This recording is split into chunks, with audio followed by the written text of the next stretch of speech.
right, welcome to the podcast. This week, Dave came up with the topic, and I was really excited about this. I'm glad we didn't get into it. We had a beer this past weekend, and just one. Yeah, this is what I was thinking. Over 5 hours, we just really had one. I think it was one. Yep. Definitely like Drank it with a dropper. yeah, straw. one beer, 6 waters. And what I'm glad though we didn't get into this, so we saved it all for today because we would have exhausted this. We got on a bunch of different topics, and but I was excited about when he brought this up because this can be a fun one, and it's really it's the future of fitness, and not, I'm not talking about the next 6 months, but like going way into the future, maybe like the next 100 years, what it'll look like. And I think to get there, it really helps to understand the history of fitness, which a lot of us don't. And Dave sent us a few notes, and I'm going to let him go over it here in a second.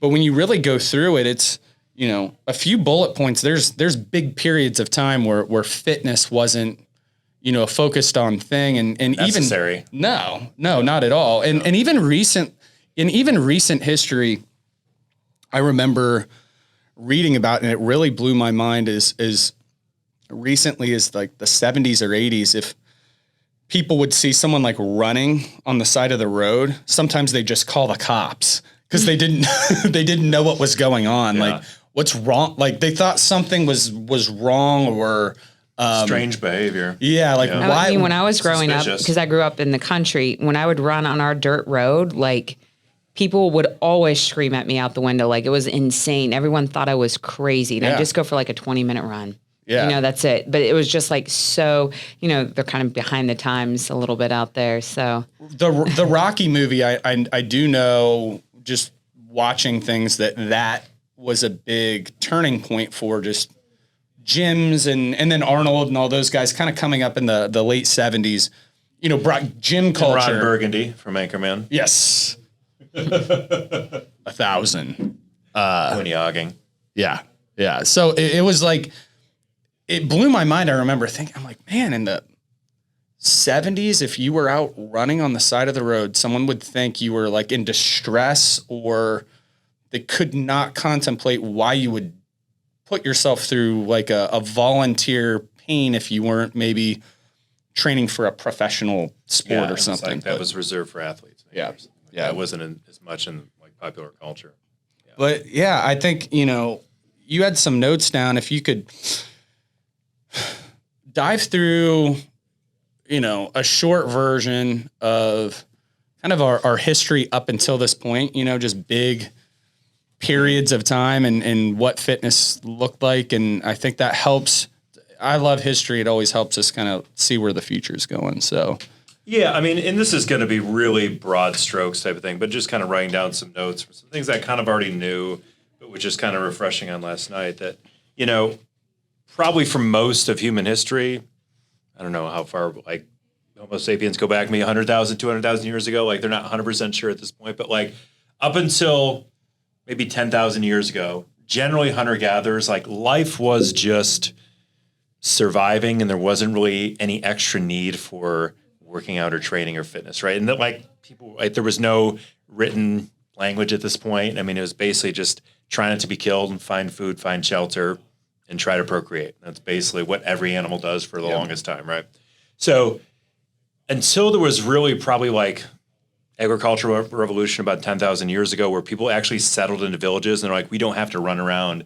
We can plant crops and like, have herds of animals and things like that. So you're starting to progress more towards like civilizations that are rooted in one place. Yeah. Right. So things eventually, you're slowly over the course of history, like, not getting lazy, but you're getting a little bit more sedentary activity. Like, it's still, as technology evolves and civilizations evolve, like, you're getting less reliance upon physical labor for your survival. Right? You had more cities, and it wasn't just indigenous kind of culture. Exactly. Yeah. So basically, the beginning, most of your life and survival depended on your fitness. Agricultural revolution happens around the world, like in certain places, right? And expands, and you start to have cities and societies and civilizations, and there's like an order, and people are staying more in one place as opposed to traveling around as much. You have like the ancient cultures, everything from the Egyptians, the Greeks, the Romans, and there's an interest at that point. It's very like simple and very sensible, but like there are certain even philosophers back then. I know like Hippocrates, like the Hippocratic Oath in medicine, he wrote a lot on stuff related to fitness and health and medicine, but even their approach at the time was like, you can't just eat good food, you must move the body. Like this is paraphrasing stuff like that, but they even knew at the time that was an important thing. And I was actually listening or reading somewhere that like a lot of ancient Greek towns actually had what you would call gyms in them. It was like a big part of their culture. There was some kind of focus on that, like we need to move. What that looked like, it's not necessarily like a modern gym, but there was some focus outside of your life that like this was good for you, like for your vitality, right? They had some sort of physical practice going on in these places. And I think there was, obviously the birthplace of the Olympics, and there was competing and there was games. So sport was kind of a part of it too, but they also knew that was generally good for you. And it was, of course, at the time reserved for men and boys only, no women, History. Yes, history. Not her story. Exactly. We were joking around that beforehand. So kind of it hits a halt kind of in the Dark Ages, like the medieval times. Like I think there was just a lot of like widespread religion and Christianity and like shame. It was a different time. A lot of like, not even just in health and fitness, but a lot of things like got forgotten during that time. Like you look back at ancient cultures and they actually were more advanced. And then, in Europe and other places, like they kind of like went downhill until the Renaissance came around, in which, the Renaissance came and there was a reemergence of like studying ancient cultures, classical forms and beauty, both art and science and all this stuff. So there was a greater interest in like, all right, what does this mean just across the board with everything in society, right? Mm-hmm. So there was kind of, it started to get back on track. We're like, okay, we know what this is about. Like we know this is good for us. Again, I don't know if there's really anything that you would call necessarily a gym, but there were certain things, I think a big part of not necessarily physical fitness, but in the history of mankind, like war has always been a part of society and cultures, right? Battling. So in order to have a more advanced, army or military, like you needed training, it helped your society thrive or your culture dominate others if you were able to train and prepare for battle better. So there was some form of physical training that had a real world application for your like culture's survival. Yep. So that is a part of it. It wasn't just like about getting buff. It's like, well, if I don't stay fit and healthy and train, we may not have an army to defend us. Yep. So that was a big part of it too. It was like a very more utilitarian. So kind of flashing forward towards like, past the Renaissance, like the Industrial Revolution, late 1700s. Now you've got like really beginnings of technology taking over our lives. And from here, I think it's just been a slow kind of roll where there's different forms of technological advances that are slowly, at least in modern societies, right? There are all sorts of caveats. There are plenty of places in the world still where people live more traditional lives, but generally as cultures evolve and societies evolve to more modern times, you have greater technology, and there's not necessarily need for a ton of physical labor for your life to depend upon it. I mean, there are many people today that could never leave their house and essentially, put food on the table and survive and thrive. Like, I don't want to say thrive, but you could live, right? You don't really have to do anything physical. So, like in the early 20th century, at the same time, there's a lot of like this not need for your physical reliance on like labor and getting your own food and stuff. There's also an emergence of like a fitness culture, so there's like the early days of bodybuilding and actually creating exercise implements. There's like the invention of like gymnastics in Europe and like France and certain places where they're actually forming the basis of like what gymnastics and bodyweight movement is. And, as this culture is kind of emerging, like I said, you're also seeing kind of a slowing down or an increase in like unhealthy habits, right? So there's starting to be a surplus of food, a lot of extra calories. People are sitting around a lot more, people driving instead of walking, right? So there's, an emergence of knowledge and science in the health and exercise space. At the same time, a lot of this stuff, as far as, till today, a lot of chronic disease is going up, a lot of preventable diseases are happening. So it's like both things are kind of going up at the same time right now.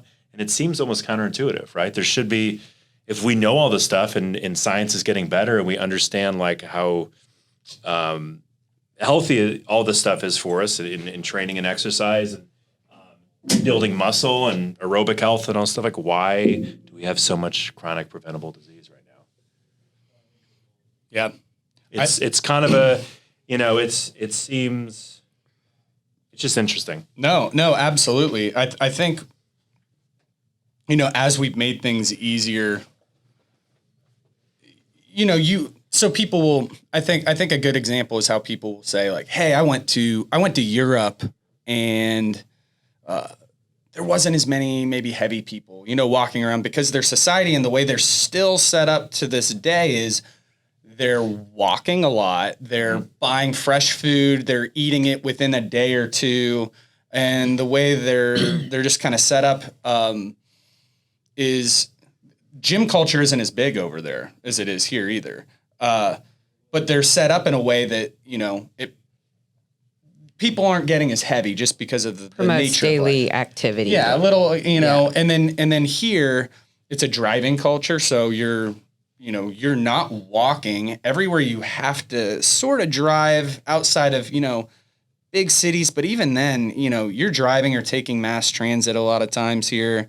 And the way just the United States is set up is to drive, sit, and that's how it's set up. So people get heavy and we have a lot of, the way we eat here is a lot of frozen food, a lot of processed food.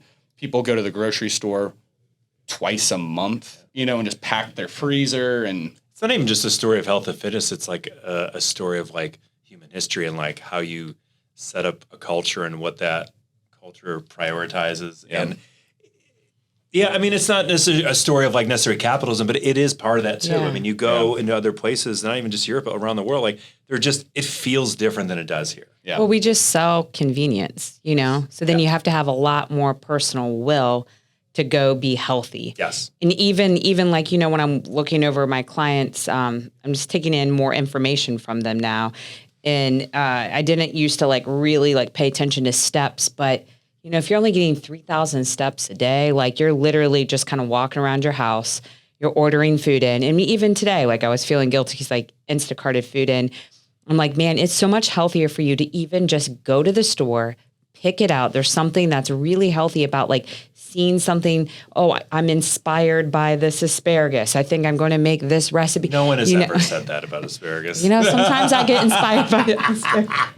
It's like no, but seriously, it's my least favorite vegetable. You definitely will see a nice cut of meat or fruit. Yeah, that looks you're inspired by that Yeah. instead of just like, okay, I need to get my beef, I need to get my chicken, and I'm just going to do the same old thing. And there's something really healthy about that experience. And I just think like I agree with you, Dave. Like I just feel like a lot of times it's not right that I have to make an effort.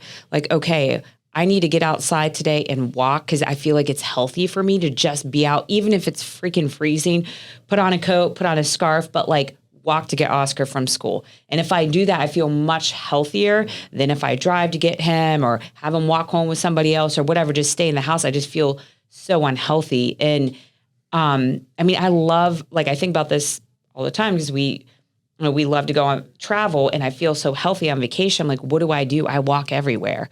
I love not having a car on vacation. Yeah. I hate renting a car. Mm-hmm. Like it's one of like my biggest pet peeves. I kind of resent that you have to work so hard here to like make smart, healthy choices. It's like, it's hard. I understand why I don't necessarily blame people for being unhealthy or like having bad habits because you're like, look where we live. Right. It's hard. But really it is hard. A lot of like culture, like, not to pick on you, Brandon, but I love to like walk to dinner. Brandon's like, how far is Grandview Avenue? I'm like, it's 1.25 miles. It's not that bad. You've got tennis shoes on. You're okay. Like it's just our culture. That's just not like the norm. I mean, and truly it's a 20-minute walk. It's not bad. My mom almost fought me once because I made her do that walk. I get it was the middle of the summer, but it's fun. But it's kind of a recent story too is with the kind of moving towards the future a little bit. You've got the early 2000s, the rise of the internet, and there's like YouTube fitness and like influencer culture starts in the early 2000s. It's like, that's a great resource for a lot of people, but it also becomes just another way for people to get terrible information, just a bunch of charlatans. People are like slinging supplements or like really crappy devices, and it's an interesting part of where the world is now, because that's a huge part of fitness. Like the fitness is a huge industry now, and a lot of it's just like in a weird online space. And there's pros and cons to it, but part of me thinks like, where is this going now? Right. So I think if we backtrack to sort of modern gym culture that started with bodybuilding. So the Arnold era, the early, Arnold, golden era bodybuilding, Sylvester Stallone, all these guys that we grew up, and Hulk Hogan, and so you're seeing these people. They look like superheroes. They're abnormal human beings, and that was almost sold to us, at least to us as kids. And I think everyone, you're growing up is if you go to the gym and you lift weights, you're going to look like this. And these are bodybuilders. And what eventually took over kind of modern gym culture was this bodybuilding fitness. And then for women, it was, it's kind of like an opposite story, though. Like, so it was to lose women weight. being really, really thin, like, in the 90s was like part of like that whole era. Like everyone was like sticks. It was like Kate Moss and you didn't want to have hips and you didn't, now it's kind of changed. Even the early eras, like Jane Fonda, stuff like that, probably in the 70s or 80s. Yeah. I used to do all of her videos. Yeah. Like it's great, but it was probably lighter. It was more aerobics. Right. It wasn't like, hey, let's lift for the men. It was still like 8-minute abs, 8-minute buns of steel, all of that stuff. So where I was going is what we quickly, I think, figured out, not quickly, but what we eventually figured out was, especially then, like we just thought these guys had it. Like they just got big like this. We started to figure out that there was a lot of smoke and mirrors and there was drugs and there was different things that were, making this happen. And this sort of fitness was not probably the optimal way for an average person to train, 3.5 hours in a gym doing hypertrophy work, aided by drugs to gain 50 pounds of muscle. Sleeping all day. Yeah. So what happened is, in the earlier to mid 2000s, the functional fitness and athletics sort of training models started to come in. That was really big when I first got into personal training. It was all like the Bosu balls, the stability, building from the inside out, which is cool, but people lost fitness because everything was just like stand on the ball. Yeah, that was like the stability type. And I'm like, everybody's fat in here. What's going on? But where I'm just trying to kind of go with this is we got into a better way for more people to train, we're running, we're doing body weight things, and CrossFit, came in and really revolutionized training where people were just moving their bodies in these really healthy ways and gaining capacity and, not just trying to grow muscles or shrink down. They're just learning to move their bodies. And then it's kind of swung the other way into like this hybrid of bodybuilding and functional movement. And, where I see... Can I rewind just a little bit? Yeah. What about like, when didn't marathons become a little bit more popular, like in the late 50s, early 60s, like running marathons? I wouldn't say it got popular then. I know that I'm trying to think of, because running was like more that was something people knew was healthy for them. I feel like through the 80s, and I remember my grandfather, he's 98 now. He used to go running every day, and he did that for years and years, and that was like a common thing that people knew. And I remember, in the country it was weird, but like more like in the cities it was like more common. And okay, we run, and then lifting weights was like weird for girls. Like only maybe if you're going to play softball or basketball, you can do that, kind of lifting in school. But otherwise, if you're just doing it, like even in my last 2 years of high school, when I got more into lifting, it was just kind of weird. I'd want to do it on my own. Yeah. But I just remember like the running was just more like acceptable. That was like a thing that people could do before. And I wondered if you guys had any notes on that. But part of it too is like Nike was like made running, like they were starting to build the running shoes, and like that became part too. Like, hey, everybody can run now. You got these really comfortable shoes for you. Right. Like, that's kind of part of the story too, a little bit. It wasn't just for like Olympic athletes or people like that. It was like, common people, more Yeah, trying to run 10 miles in Converse All Stars. Yeah, or like I don't know, when Bannister broke like the mile record, I think they were running in like leather moccasins. It wasn't really like track flat type things. Yeah, Yeah. Well, where I was starting to go is what CrossFit and what started to happen too is, and with all these boutique fitnesses, whether it's cycling, is we're starting to gamify fitness. We're using some technology to, track things, add points, score it, and do things like that. And CrossFit does a great job of doing that with movements that are, what we're trying to get back to in a lot of ways are like, things that we needed in indigenous, like we're running and we're carrying and doing I was going to mention something about that too. Yeah, so we're getting back to moving that way, and where I think at some point we're going to see this go is making fitness. Now we're seeing it with Peloton, where like you're riding the bike in the Alps and all of that stuff. Further gamifying this in a way where you're using VR to play sports. It feels like you're on an NFL field. Train for sports in a way that's safer and less impact for, professional athletes, where they're kind of in this world and they can almost simulate a game, but it's almost 100% safe. I mean, I can even think of it in like a boxing context. I saw a guy, they had a robot that this guy was boxing, and it was pretty good at like blocking his punches and then throwing stuff back, and it wasn't hurting him. And I'm like, you could get very good at this without taking like a bunch of damage. Yeah, but you're never experiencing real life. Like I get like it's like less risky, but like, yeah, I'm not saying that this is good. I'm saying this is where I think it's going to go. Yeah. So it's going to turn this into like a big video game, or I'm a Marvel Comics nerd when I was a kid, and like the Danger Room and X-Men, basically they'd be in a room and they would just turn it into an environment. Yeah. Yeah. And they practice fighting, but it was safe and they wouldn't get killed. And I think that's what you're going to see with fitness and even recreation in a lot of ways, where they're starting to do, Top Golf. They have a baseball version of it now. It's happening as we speak. To see where it would be in 50 to 100 years, I think it's going to be really crazy. 2000s, the Nintendo Wii, right? Yeah. You got extra remotes. You could play tennis. You could play games. You're moving around. Yep. Yeah, I mean, when you were saying getting back into, with functional training, this is the late 90s, early 2000s as CrossFit was coming up. You kind of have that the paleo movement starting up, that primal thing. And I feel like, in Vibram 5-finger shoes, and I think there was a big interest in, okay, we've had a century of like fitness and gym culture, and was like, why don't we rediscover the way we should be moving and living and eating the way we should, did 10,000 years ago. Yeah. And there was something to that. Like, let's get back to our roots and, move in a bunch of different ways, and not necessarily focus on being the longest runner or having be the strongest person there. But like CrossFit, have a broad, amount of fitness capabilities, because that's kind of what the average man was like, or average caveman or hunter-gatherer was like 10,000 years ago, right? Yeah.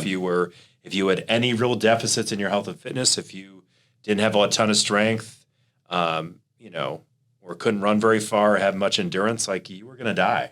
Yeah. So you kind of need to raise all those levels a little bit to have a really good functional strength, which is probably better for, like you're saying, longevity. It may not be what makes you the greatest athlete in a certain sport, but like, we're starting to understand now, and science helps with this too, and research, like, what is good for longevity, right? Is it packing on 200 pounds of muscle right now in your 20s? Not necessarily. Yep. But what is great for, enduring long-term health over your life? Yeah. So I think that was kind of part of it too. But yeah, like you were saying with technology, I think there's always been new gadgets. I mean, we grew up seeing a bunch of like, as seen on TV things that you could buy, a bunch of bands. There's the Thigh Master. I mean, you name it. There's probably some warehouse in the world full of like all these gadgets that never sold, right? Yep. So I feel like there's always going to be something that you can do at home, like someone's going to sell you a product. But, it keeps on getting more advanced. You know, there's those mirrors you hang in the wall and you can just literally stare at a screen by yourself in your apartment. And like some of this stuff is okay, but I just don't, like you said, is it really No, I that think effective? I might rebel and just move to an island. You can come There's, if you you know, want. like I think it works for a lot of seriously people. would. Some of the VR stuff, I have seen, you know, quick stories of someone who maybe just could not get into fitness, right? And they were just really discouraged. Maybe they felt embarrassed about being outside. And this piece of technology that gives them the opportunity to like be fit, move around, they see results. If that gets them to the point or gets them to start in which they never would, then like I'm not going to knock that. Yeah. I just don't know how broadly I would like to take this into some weird kind of like sci-fi future where people are just working out math. There's something like not really human about it. And maybe we're just, because we're products of our own time period and growing up like that's the way we feel. In 100 years from now, they wouldn't think anything different of like the time they live in too. So it's kind of like just kind of a perspective thing, but there is something to, you know, we are still the same. We have the same DNA we did 100,000 years ago. We haven't changed at all. So like we should somewhat adhere to like those principles and not like, I don't know, fuck it up too much. Yeah. Oh, absolutely.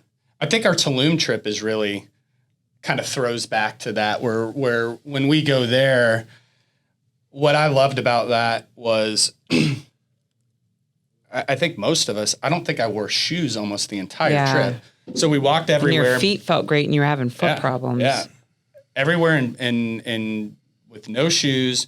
We'd go work out in that jungle gym, doing really basic movements for the most part with like wooden weights and rocks and, you know, doing pull-ups and carries and things like that. Then we're diving into the water, into the ocean 3 or 4 times. Well, and that's so healing. The ocean's healing, earthing's healing, you know, add a water component. All the food was super fresh, lots of fruit, lots of vegetables, lean meats, you know, getting back to that type of fitness. And it was just crazy because, you know, we're in a gym, we work out every day.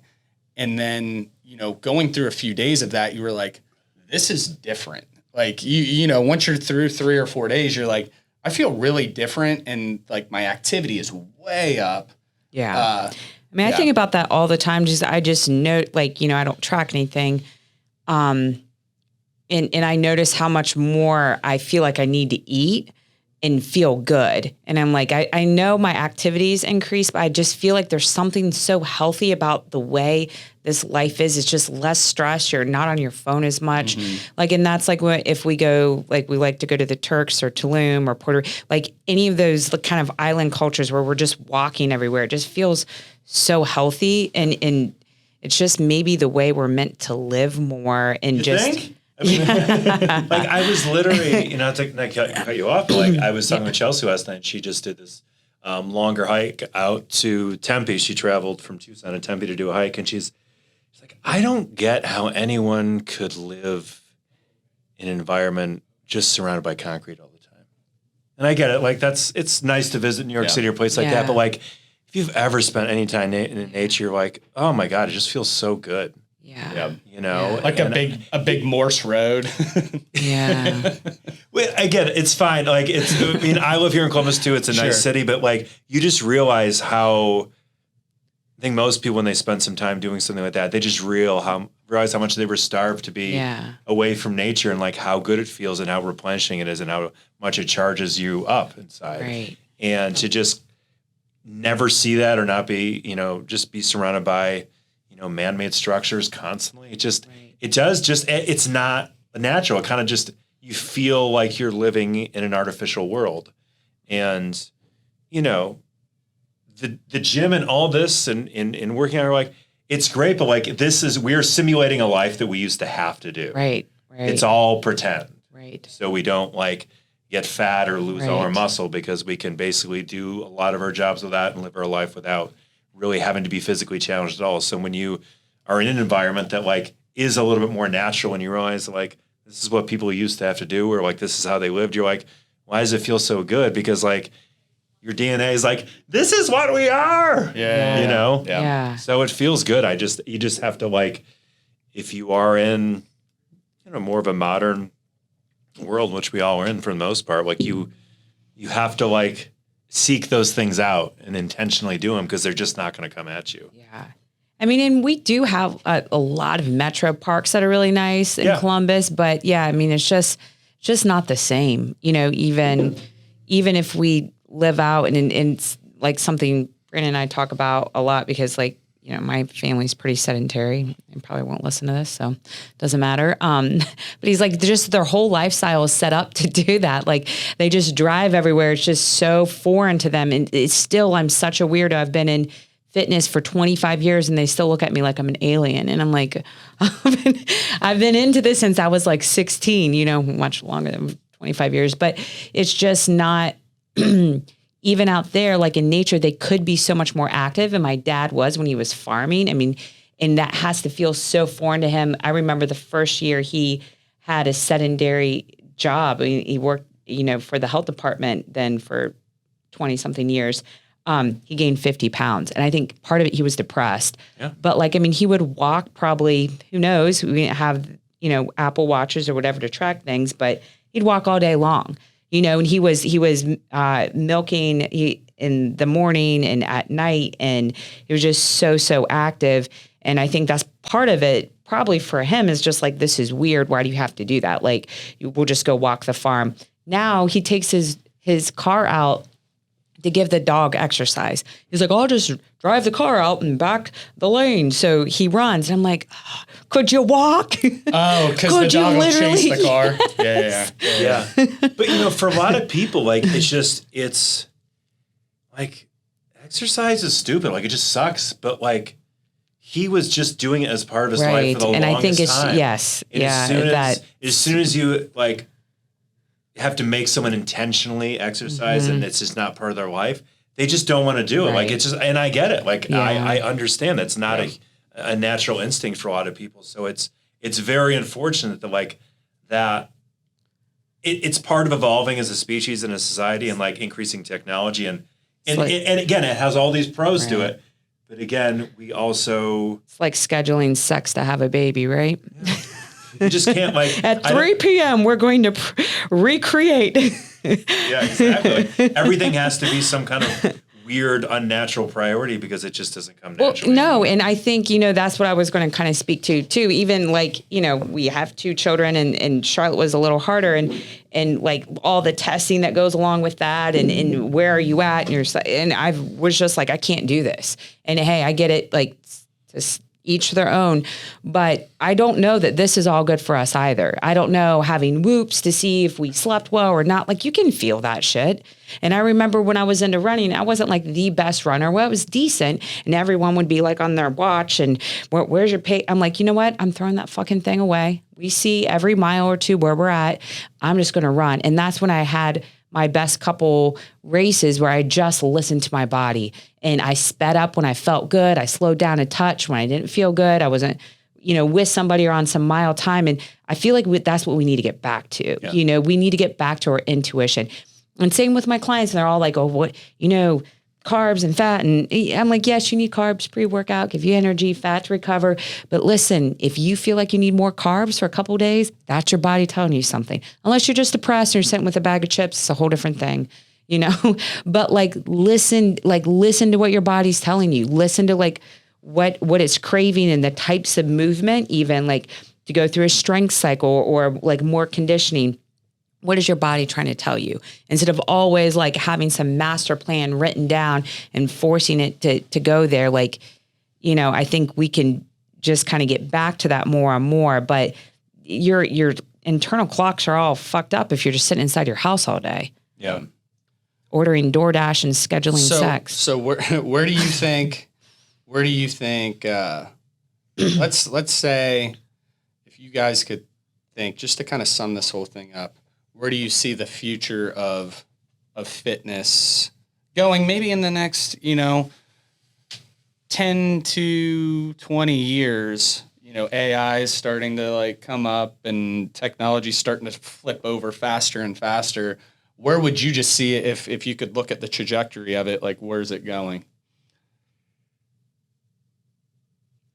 I feel like there's like cool directions and there's like kind of bleak ones too. Yeah. I mean, I don't want to be a doomer about stuff. It's just like, it's sometimes I'm of two minds a little bit, but I mean, I think that there's always a push and pull with like tracking devices and how much we gamify like fitness and things like that versus just kind of seeing what your body feels like and just kind of going in our intuition a little bit more. Because all that's good information to have, but sometimes it's not important. Yep. And so I feel like that will always be a process we do as humans, whatever field we're talking about or whatever we do, that we're using technology and then it starts to use us a little bit. And there's always that battle, which I think will always be a part of like fitness too. But I think like group training is important. It's cool to have things you can do at home or like online programs you can follow, but generally, we're a social species. So as long as we can kind of continue to do things as a group and exercise as a group as a form of play, like it's very important. I think that's always something that has to be done. Whether, you're specifically doing a partner workout or if you're just in a room with people doing it, there has to be a space where you can do it with others. I just think that is better for our long-term health and you'll get better results with it. Here and there, like training on your own is fine if you have to, but the social aspect and doing it together as people, I think it's hopefully stays in that direction and we all don't get kind of shut down and do it in front of mirrors with headsets on and in our own little world. As fascinating, as cool as that might be, it's not real. So I don't know. There could be some new types of like sports or different methodologies. I mean, science and research is always, seeing what's better for the human body and like we're understanding more and more about ourselves. So I don't know. We'll see. Next 10, 20 years, probably kind of similar to now. I don't know if anything new will happen. I think it'll get interesting like in 100 years from now, when there's a lot more technology and they even have these suits now. I think one of my buddies sent me, it's like a full body resistance suit. Like a weight vest for your whole body. Your whole body. And so just doing like, if you want to do an arm curl, like it resists and you just do this. So like that, I'm like, this is weird. That is wild. It would be interesting to feel, but there's part of me that was born in the 20th century. It's like, this is not natural. Like, we shouldn't be wearing these things, even if it does work. That, like you said, there's part of you that is still a fucking caveman that wants to do caveman shit. You know what I mean? But I don't want to put on a resistance suit that just, has different directions and stuff. It just makes it hard to move. I don't like stuff like that. Just like, I don't know. I don't know. I think sports is part of fitness too. It's like, what does sports culture look like? Is football going to be around in 100 years or is it just going to turn into like flag football? I mean, there's kind of a push towards that. I don't know. I don't know what sports will look like, professional sports will look like, and training as part of that, and what youth sports and youth, fitness will look like. I think some form of resistance training is always going to be there, but the different implements or technologies or how we organize that and what gyms look like could be different. Yeah. What do you think? I kind of feel like, to what you guys are talking about, like that's absolutely going to, technology is going to come along, but I kind of feel like there's going to be a divide at some point where people are like, hey, this is getting out of control. Like it feels super unnatural. I'm just rebelling against this whole culture and I'm going to go like off and maybe live in this little community. Start to see people who like are self-sustaining community. Who are kind of getting away from. I think there's going to be a lot of rebellion just with like technology in general, and it will kind of be lumped in. That's what I kind of feel. But again, it's probably not going to happen for a long time. But I think some of the stuff is neat. I mean, we went and got stem cells. That's a new thing. I mean, it's not like I'm totally anti-technology. I just feel like sometimes it's not good for us.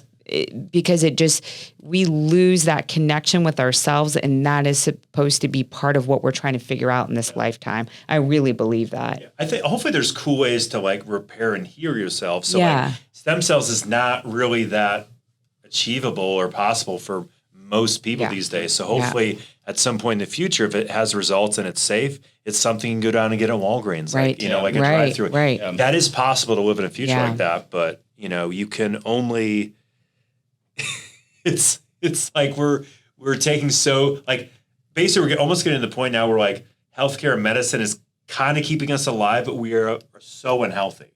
I mean, there's healthy people. Generally making smart choices, but just generally as a culture, like the only reason half these people are still alive sometimes is like the healthcare system is keeping them like on a dialysis machine or whatever. Yeah. But like we're so advanced but like at any other point in history, you would have been dead a long time ago. Your Wikipedia page isn't filling up with a bunch of new accolades anymore. It's just was sick for the last 20 years. You know, that's kind of what you're seeing sometimes. Well, I think this is a fun one we could actually revisit at some point if we have more thoughts on it. But I think for time-wise, we can... Definitely could be a long discussion at some point. Too. Absolutely. We can wrap this one up today. I think this is fun. Like I could continue this, but we got clients and people to go see right now. So we will catch you guys next week.